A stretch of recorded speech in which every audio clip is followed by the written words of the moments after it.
on change totalement de sujet. On va parler du panier européen. Les Français face à la flambée des prix. On est avec Nadia Ziane. Bonjour Nadia Ziane. Bonjour. Directrice consommation association de l'association Famille Rurale. Ce matin, dans la matinale de Dimitri Pavlenko, on révélait le premier panier européen. 21% d'augmentation des prix de notre panier en un an. Alors, je vais rappeler ce qu'il y a dans le panier européen. Il y a 1 kilo de spaghettis, une plaquette de 250 grammes de beurre, 6 rouleaux de papier toilette, 6 litres de lait demi-écrémé en briques, un paquet de capsules de lessive grand format marque nationale, 10 dosettes de café, une boîte de petits pois extra fins, 1 kilo de riz long grain en vrac, 10 steaks hachés surgelés, marque distributeur, une bouteille de 250 ml de shampoing marque nationale et un flacon de miel liquide de 250 grammes. Il coûtait, il y a un an, 46 € ce panier. Il coûte aujourd'hui 56 € plus 21%. Est-ce que ça vous étonne déjà ? Ça nous étonne, oui et non. On savait que l'inflation allait toucher les produits alimentaires. Dans ces proportions, on le craignait, mais on espérait que ce ne soit pas le cas. Oui. Ce qui est surtout problématique, si vous voulez, et votre panier, même s'il n'est pas complet, ce qui permet de faire ressortir, en réalité, c'est que on a une inflation qui a touché y compris des produits sains pour notre santé.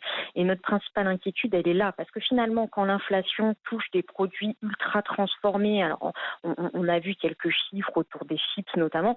Ça nous inquiète beaucoup moins parce que finalement, se passer de chips, ça peut être une bonne chose pour notre santé. Là où ça devient J'espère que les producteurs de chips ne nous entendent pas.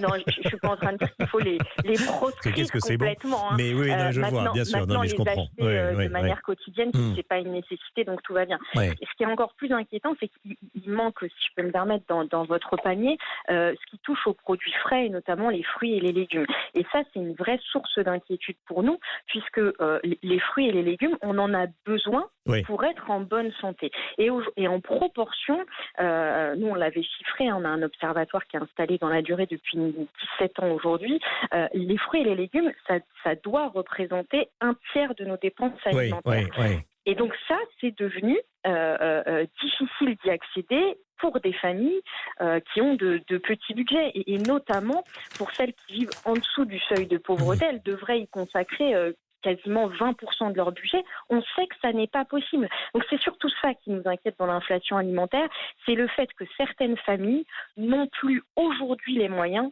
de s'alimenter sainement. Oui, alors il y a chacun a son petit truc. On peut tenter de faire la chasse aux bonnes affaires, aux promotions. Abdel nous appelle près de Roubaix. Vous habitez près de Roubaix. Oui. Bonjour Abdel, retraité, ancien cadre supérieur, quand vous continuez une activité de consultant.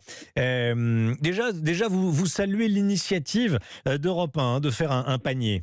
Ah mais tout à fait, puisqu'en fait, ce panier reflète la réalité de ce que les gens vivent au quotidien. Et je dirais, ils sont gavés tous les jours de chiffres qui leur disent mais non, il y a que 6%, soyez heureux, il y a que 6%.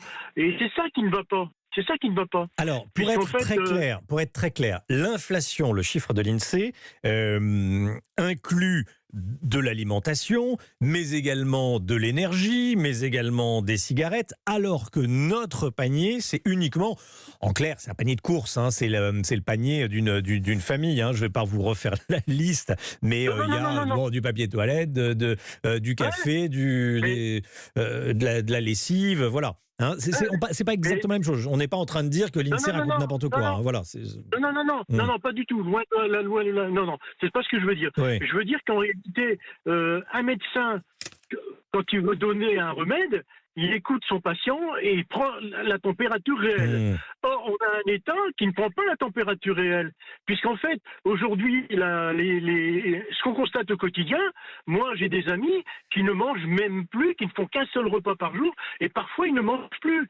Et dans ce que disait la dame, c'est tout à fait vrai, c'est que y a des familles pour manger sainement. Mais manger sainement est un luxe. Manger sainement.